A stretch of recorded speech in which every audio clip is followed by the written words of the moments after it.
Bonsoir à toutes, bonsoir à tous et bonsoir Alexia Depicker. Bonsoir. On est ravis de vous avoir sur ce plateau. Alexia, si vous étiez un animal, vous seriez lequel?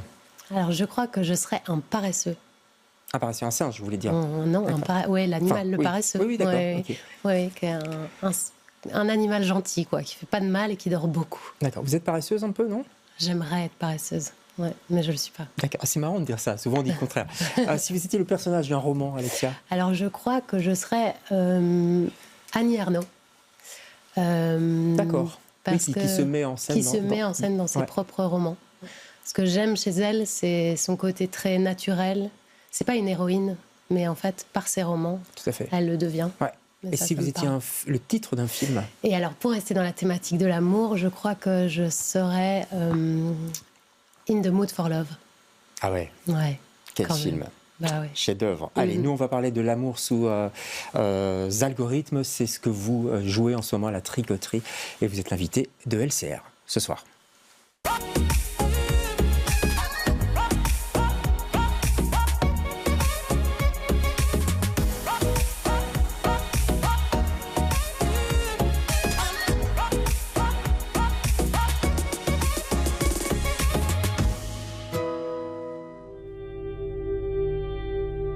Tinder Gold, Tinder Select,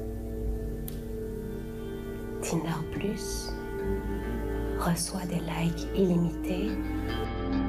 C'est un spectacle qui est tiré de l'enquête journalistique de Judith Duportail, qui retrace sa propre expérience avec l'application Tinder. C'est vraiment les montagnes russes au niveau de ses relations, de ses rencontres. Et puis il y a cette dimension de l'enquête qui est presque comme un thriller, avec des découvertes qui, je pense, valaient vraiment la peine d'être partagées aussi.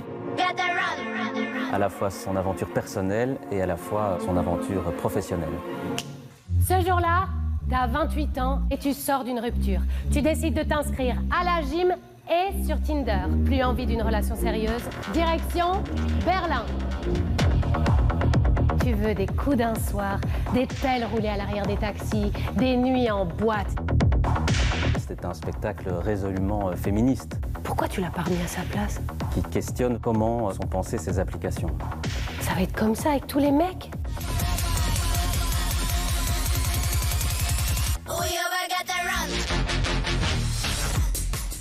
Voilà, ça déménage à la tricoterie. L'amour sous algorithme, mise en scène par Xavier Campion.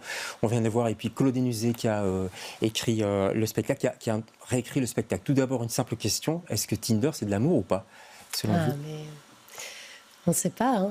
Personne ne sait si Tinder, c'est de l'amour. Je pense que Tinder, en tout cas, c'est un vecteur pour nous faire rencontrer des gens. Après, ce qu'il y a derrière, c'est justement ça qu'on essaye un peu de décortiquer, ou en tout cas d'éclairer dans le spectacle, quoi. C'est essayer de conscientiser et que les gens puissent avoir une plus grande lucidité, quoi, sur ces applications de rencontres, et notamment Tinder. Parce que, entre guillemets, ça marche. Il y en a pas mal, des applications de rencontres. Il y a Tinder, évidemment, mais il y en a plein d'autres. Alors, comment? Il y en a des tas. Il y en a des tas, c'est tiré du livre L'amour sous algorithme, qui est un livre qui a eu un certain succès. C'est la journaliste Judith Duportail qui l'a écrit, dont s'inspire le spectacle. Vous vous souvenez du moment où vous avez découvert ce livre? Oui, ça s'est fait en 2 étapes. C'est-à-dire que moi, de mon côté, j'ai écouté pas mal de podcasts féministes. J'ai lu, notamment Judith, que j'ai découverte de mon côté. Et puis Xavier aussi, de son côté, il avait Xavier Campion, le metteur en scène.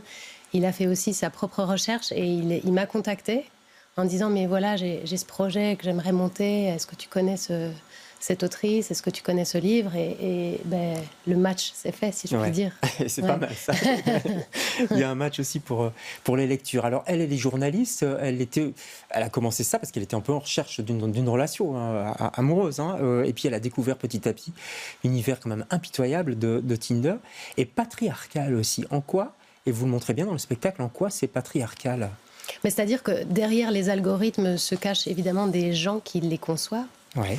Et ces gens, quand ils les conçoivent, ils essayent de distiller un certain mode consumériste et patriarcal, parce qu'on on démonte ça dans le spectacle. Je ne vais pas tout révéler ici, mais oui, on parle bien de ce que ces valeurs influent, de comment est-ce que ces gens-là qui sont derrière ces algorithmes arrivent à nous faire croire que nous sommes libres. Ouais.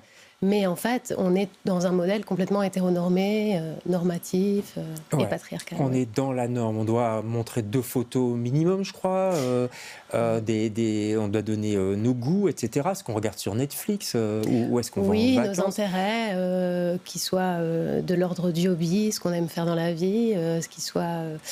plutôt de ce qu'on écoute comme musique. En fait, toutes ces choses-là font que ce sont des données que ces algorithmes collectent sur nous. C'est pas les seuls, ceci dit. Non, bien sûr que non. C'est tout le temps, en fait. Ouais. C'est ce qu'on dit dans le spectacle aussi, c'est qu'on s'étonne que...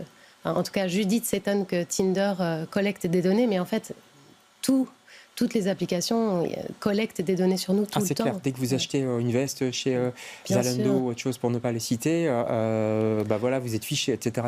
Oui, il faut donner son adresse mail. Tout ça, ça commence toujours simplement par des petites choses. Son adresse mail, sa date de naissance. Mais si on parle de l'amour, de sentiments humains, et vous dites dans le spectacle, l'amour est une jungle et je suis la reine de la jungle. Ça veut dire je ne vais pas me laisser faire, ou je crois que je ne me laisse pas faire plutôt.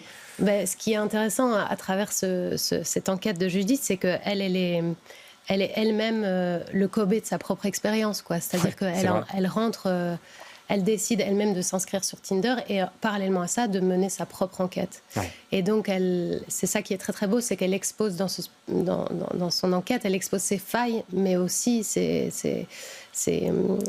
forces et ses combats, Et ça, c'est quelque chose qui, moi, me parle absolument, parce que ça en fait une héroïne, mais pas par défaut, Et ça a été transformé, ça a glissé en héroïne, effectivement, de théâtre, voire de fiction, même si on est dans le docu quelque part, du théâtre docu. Je voudrais qu'on regarde une photo d'un dessin animé bien connu. Vous allez me dire ce que vous en pensez. Voilà. C'est La Belle et le Clochard, ça vous fait rire, mais ça pourrait nous faire pleurer aussi, parce qu'on a l'impression que cette histoire d'amour-là, ce serait plus possible aujourd'hui avec ces applications. Vous voyez ce que je veux dire, l'amour spontané. Bien sûr, oui, c'est ça, bien sûr. Alors, ce qu'il y a avec ces applications, c'est que justement, comme on encode des données sur nous, on a aussi très très envie que la personne qu'on va swiper à droite corresponde à nos attentes et à un certain critère de valeur qu'on a encodé dans cette application. Et du coup, ça fait que les gens se rencontrent et peut-être ça empêche certains... La surprise, la surprise, mais aussi les différences sociales, économiques, tout ça, oui, bien sûr. Oui, ça c'est une sorte de drague géolocalisée et géosocialisée aussi quelque part. Tout à fait, La Belle et le Clochard, ça devient très compliqué, évidemment, dans ces cas-là. Après, je pense que...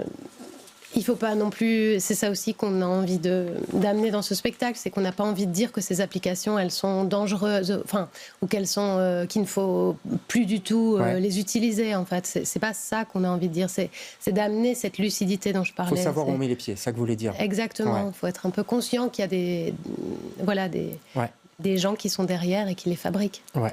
On a l'impression aussi que ça n'a jamais été aussi simple pardonnez-moi l'expression, mais de coucher, d'avoir un plan cul aujourd'hui, alors qu'être amoureux, tomber amoureux, ça devient presque compliqué. Mais c'est tout l'ambiguïté de cette application. C'est-à-dire qu'on nous vend avec cette application qu'on va trouver l'amour. Ouais. Sauf qu'en fait, cette application, majoritairement, elle est faite pour avoir des relations sexuelles. Ouais. Et pour pour nous faire continuer à en avoir. Parce que, évidemment, si on cherche l'amour et une fois qu'on l'a trouvé, on ne va plus retourner sur ces applications. Donc, c'est là tout l'aspect consumériste. C'est vicieux, il provoque l'addiction. Allez, on va regarder une autre photo. C'est l'affiche d'un film qui vous tient particulièrement à cœur, Milano. Vous jouez dans ce film, c'est un film flamand de Christina van der Kerkhoff, voilà. Qui va sortir dans quelques semaines, je crois. Oui, il y a une avant-première le 15 octobre au Festival du film de Gand. Ouais. Et puis, normalement, Ça sort le 6 novembre dans les salles. Je crois que c'est un film qui vous tient à cœur. Oui, c'est un film qui me touche profondément et dont je suis très fière. Ouais. Voilà, c'est un film qui a été fait avec Matteo Simoni et Basil Whitley et Joe Dezer. Ouais. Et c'est notamment avec des sourds muets. On va regarder le début de la bande-annonce de ce très beau film. Regardez, Milano.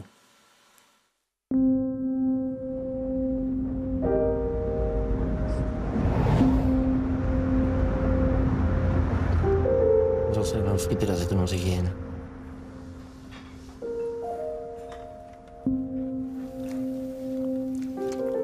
Extra schieten.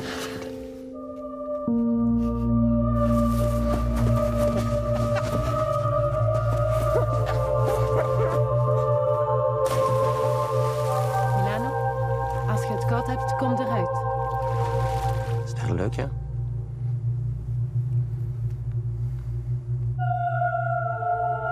Wij zijn niet zoals die René.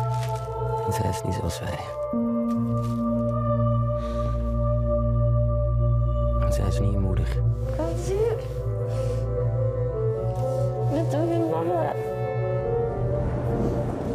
Voilà, Milano, très beau film flamand qui sort bientôt. On vous en reparlera parce que on y est attaché aussi. Vous parlez néerlandais, vous parlez anglais parce que vous avez étudié le théâtre à Londres. Ouais, vous aimez surprendre. Vous avez joué aussi dans Les Bonnes de Jeunet, etc. avec d'autres metteurs en scène. Vous aimez être là où on ne vous attend pas, j'ai l'impression. Alexia. C'est un peu...